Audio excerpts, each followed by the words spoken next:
So the first card that we have coming up for you is the Three of Wands, and this is in your underlying energy for the reading.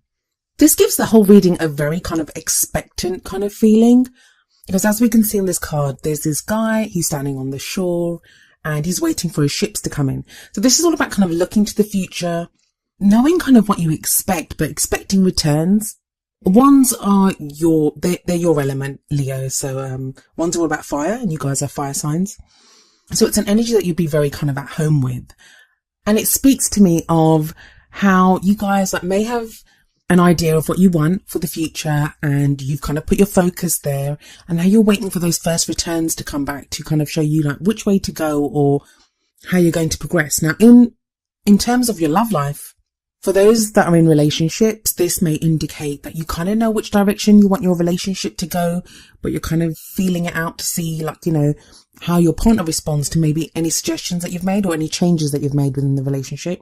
For those of you that are single, I know last time I kind of vaguely remember, I've done so many readings since last time. I'm sorry, guys. I remember there was a lot about friends and connecting with friends and being in those kind of support networks and just interacting with friends and family.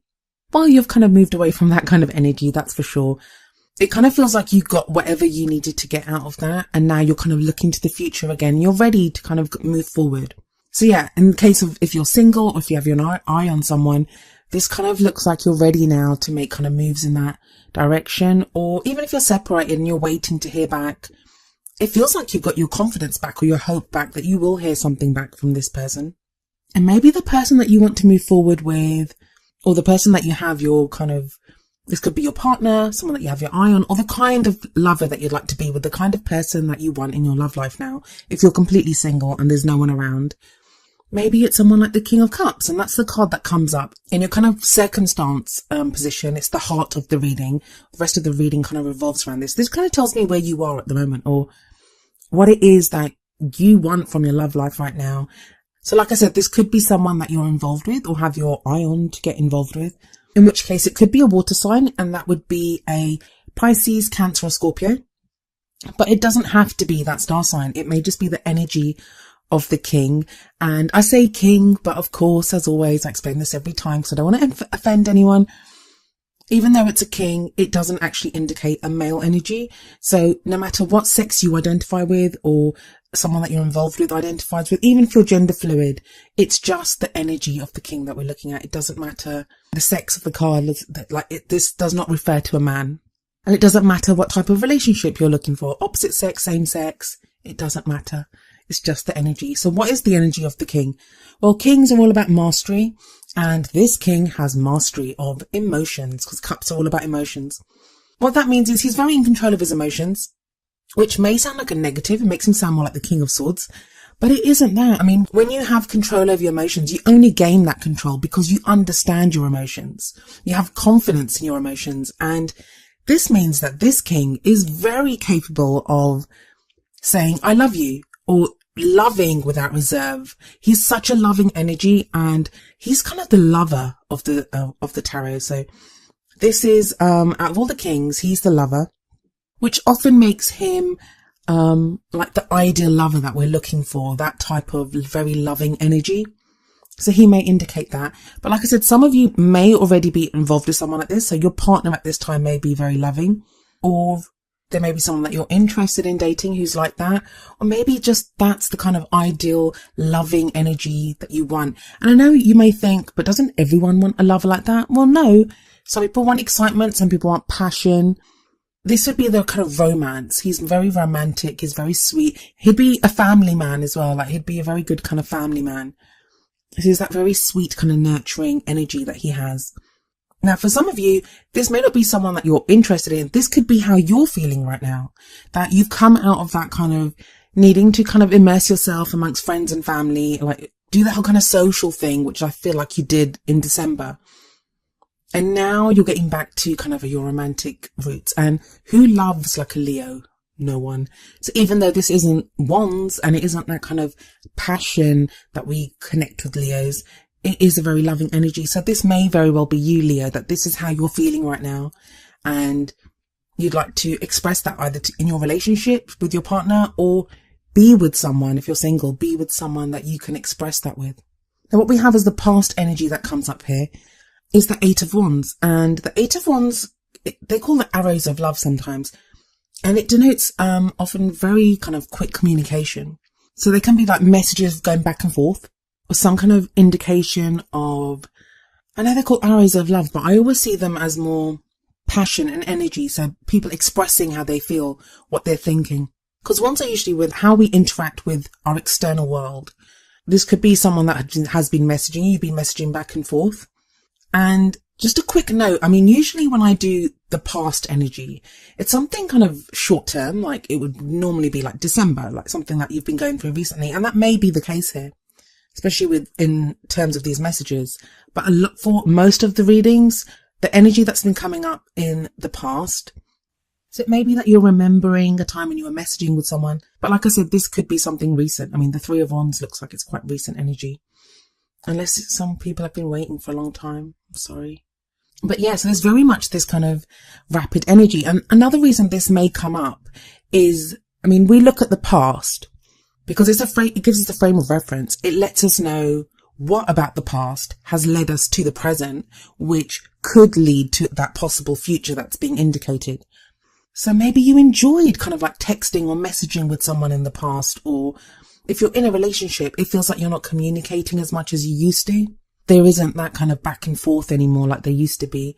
For those of you that are single, maybe that's what you want. You want some of that kind of, when you get those butterflies in your stomach because someone that you kind of like has sent you a message. It's that whole, maybe you're thinking back at something like that you'd like something like that. You'd want some of that excitement in your life as the new year begins.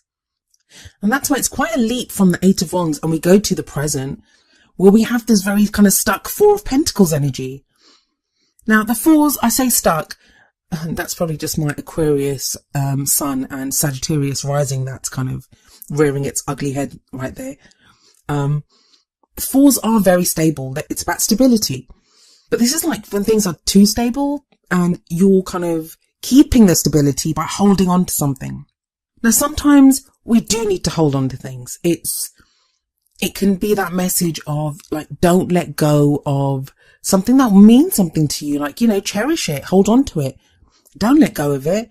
But this is also known as the Miser card. So it can be sometimes that we're afraid to let go of something. Like it can be clinging on to a relationship for too long. It can be, clinging on to that hope that, we're going to get messages back or something's going to happen when maybe it's best for us to move on. And other times it can just be we cling on to ourselves, to our love. We're afraid to express love or afraid to just make ourselves vulnerable because we fear what we could lose by doing that. And it could be a couple of those, especially looking at the card that comes afterwards, but I'll get to that in a moment. But just referring it back to the Eight of Wands, it may be in the past that you opened up and communicated really openly with someone, but now you don't feel so able to, like you don't really feel able to communicate in that same way. And that may not be your fault. It may be the other person has stopped communicating and, you don't want to be the first one to open up and say something. And Leos, you guys are usually so bold and so brave and, you'll go out there and say what needs to be said or do what needs to be done.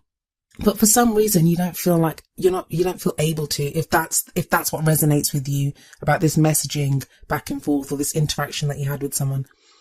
Now, for others of you, this is going to be that maybe either your partner that you're involved with or someone that you were interested in. Like there was all this intense interaction in the past, but that's kind of died down, but you're still kind of clinging to the memory of that and that's sustaining you at the moment. And rather than moving forward, you're kind of lost in the memory of what was. And again, that's totally understandable. At this time of year, I think that's so normal, that's so natural to do that because we are looking back. We look back and, I've been doing it recently. I found myself doing it the last few days and I'm recording this at the end of December. You look back and whereas there may have been people that have given us our lowest lows of the year, they're also usually the same people that have given us our highest highs. And as nice as it can be to kind of reminisce, it can be easy to get lost in those memories. And don't forget, we're also in a Mercury retrograde. And yes, it ends on the 8th, but the shadow is going to be there until the end of the month. So yeah, it's not outside of the realm of possibility or even reason that you're going to be looking back. And this time of reflection, it may make you want to like cling on to certain things, and you might feel that way now, but I think you will get something out of this. There is some knowledge to be learned from this that's going to help you move forward. And the reason I say that is that we have the Six of Swords coming up as your future energy. Now, the future energies, the last two cards are usually future energies, and those are usually for right at the end of the period. So that would be like around mid-January. But tarot timings are strange. I always say that. So we don't know. It could be longer, could be sooner. And the Six of Swords is all about moving forward. For some of you, this is going to be literal travel. So whereas whoever that person was that you were messaging with in the past and that you felt kind of stuck with in the present, this future energy could indicate that you could actually literally be moving. Not moving maybe, but it could be moving. Some of you moving, but traveling to go and see someone. And for others of you, someone could be traveling to come and see you, especially with the Three of Wands there.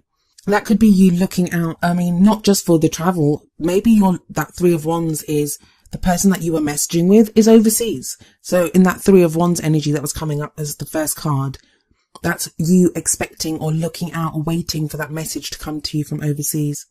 But it needn't be the case. I mean, I know that not everyone's going to be involved in a long distance relationship or with someone overseas, but some of you will be. That's why these messages come up.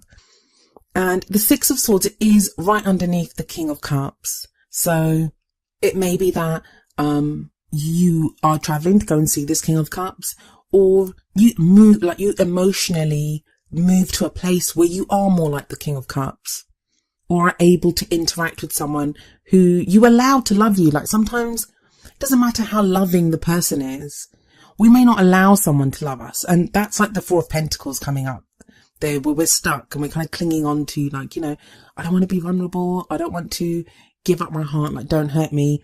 Because even though they're pentacles are just things that are of value to us. What's more valuable to us than our heart and, you know, our feelings? So even though it's not a cups card, I do see it as that we cling on to something that we value.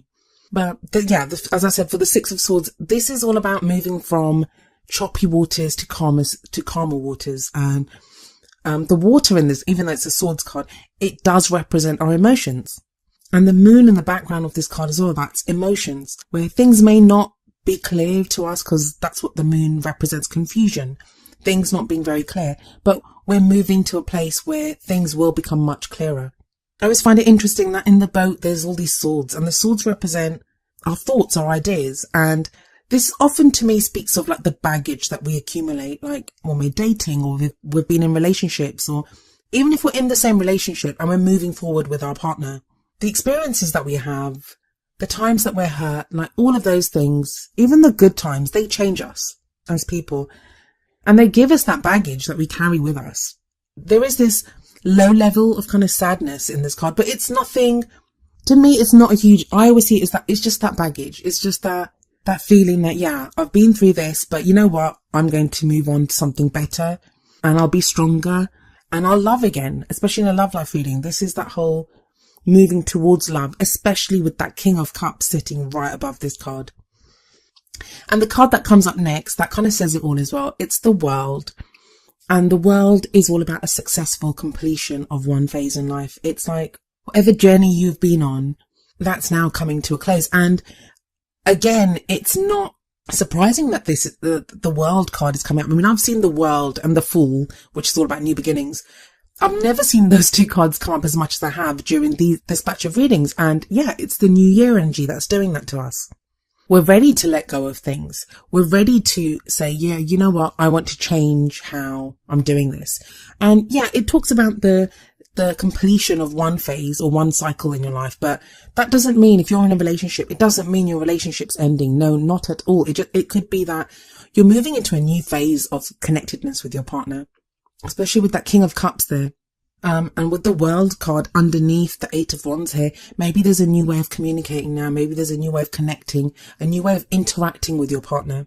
So if you're in a relationship, if you're single, this is like you're done with being single now. That's done with. And this is a future energy because it's the crowning energy, and it's like your goal. It's where you're headed, and you're kind of done Like usually the world, it's not actually coming up for at the beginning of January, which is like, I guess when most people end things, like at the end of December, beginning of January. This would be more towards the middle of January. And that makes sense as well. With the Mercury retrograde, we have been reflecting more. So maybe it's delayed a lot of us. The rituals or ideas or thought patterns or resolutions that we usually would have around the new year, they're kind of delayed by a few weeks. And this is more towards the middle of January. But I love the World card because it doesn't just talk of things ending. It's not like the Tower or the Death card. It's not that kind of change. This is like a successful completion. There's a sense of, yeah, I'm done, that this is done now. And you can take a breath. You can look back over everything that you've been through, good, bad, ugly, whatever. You can look back and think, either pat yourself on the back for surviving it, or, you know, feel that sense of success that, yeah, we made it through this if you're in a couple. And you're ready now because you know a new cycle is beginning, because a new cycle does begin after the World. There's a real sense of closure in your reading, Leo. There's a real sense of closure. Like for those of you that have maybe been separated, or you've been away from someone, maybe you've been waiting for someone to contact you, or you've been deciding whether to contact someone. It feels like those decisions are made now, that you know how you want to proceed, that wherever kind of state of flux that you've been in, that no longer is the case. You've made your decision and you know what you want to do. And the first card out of the Oracle cards from the Romance Angels, it says that as well. We have forgiving and learning. And the card says, as you release and heal the past, you experience more love in your present moments. And that seems very much what this is about. And I think that's the Four of Pentacles. And we have Mercury retrograde, I'm sure. I've said that a dozen times now, I'm sure, in this reading. I'm sorry. And I always like how this card doesn't say forgiving and forgetting, because that's the Six of Swords card. And that's where we have that. The forgiving part, it kind of means like moving forward. It's that whole moving forward energy. When you forgive, you can move forward because you unchain yourself, you release yourself from any blame or regret or any of that stuff. You forgive and you can move forward then. But to forget, if you just forget it, like, oh no, that's just happened, you don't learn anything from it. You have to remember. And that's the swords that she carries in the Six of Swords. Those are her lessons that she's learned from her experiences. And it feels like you've learned them. And for some of you, that's not going to have been easy. And I'm so sorry about that. But you have, or you are in the process of forgiving and learning and moving forward with that kind of energy. And the card from the Wisdom of the Oracle deck, it very much underlines this kind of thinking. It's number 46, regeneration. I'll read you the essential meanings from the book and the relationship message. Essential meanings: rebirth, second chances, new opportunities. The relationship message: the world is based on connections and relationships. No matter what loss has occurred in the past or even now, death and endings are only illusions. There is life after death, love after loss, and in this moment, you are radiating the regenerative life force energy that makes you irresistible to love in all forms. Now is the time when you will see evidence of this new emergence. Can you feel it? Love is rising up to greet you. And that is such a lovely message, and it very much ties in with what the rest of the reading is saying. There does seem to be this kind of sense of closure. I mean, I can see some of you maybe going back over old text conversations that you've had with someone, and maybe you're deleting them. Or for some of you, that's going to be like, you know, why can't we be like that again? And you're regenerating that. You're doing better. You're kind of harnessing that. So the lessons that you learn for each of you, they'll be different. Whether you're in a relationship, single, separated, trying to get back with someone, thinking whether you should go back to someone, your lessons will be different. The lessons that you learn will be totally different. But whatever you decide to do, there is this kind of regeneration and there is this movement forward. That's looking really positive and really good for you. That's like a brilliant start to the new year, because I think so many people can get swept away in the energy of the new year and they want to make change for the sake of change. And we all do that. I'd say like the vast majority of us do that. But there seems to be a sense in this of not just moving forward. Like, I mean, that's the whole beauty of the new year, that it gives us that opportunity. It gives us that chance to start again. But in your reading, it's like you're not just taking that chance, you're creating it. You are going back over everything and you're learning the lessons. I mean, that's just the most important thing that you can do, because it changes us as people, and it changes the goals that we want. And I'd say that the wonderful thing about this reading is that King of Cups card, is the World card. I mean, the World is Major Arcana. It's a very powerful card. Is that Six of Swords that talks about moving forward, that no matter what you're taking with you. And it could be that you're, like I said, going to see someone. Maybe you're going to see someone. Maybe you're moving towards someone. Maybe you're moving away from someone. But even if you're moving away from someone, you're still moving towards new love.